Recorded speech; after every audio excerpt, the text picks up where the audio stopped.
Clean off some of the wax because that makes it a lot harder for me to take it apart next time.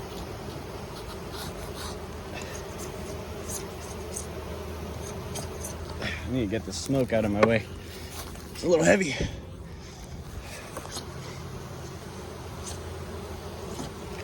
You can actually use this wax and make more frames or candles with it, but it's at a really small quantity right now and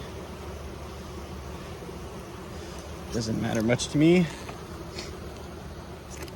Now what I'm gonna actually do right now is I'm gonna set this at a more level ground.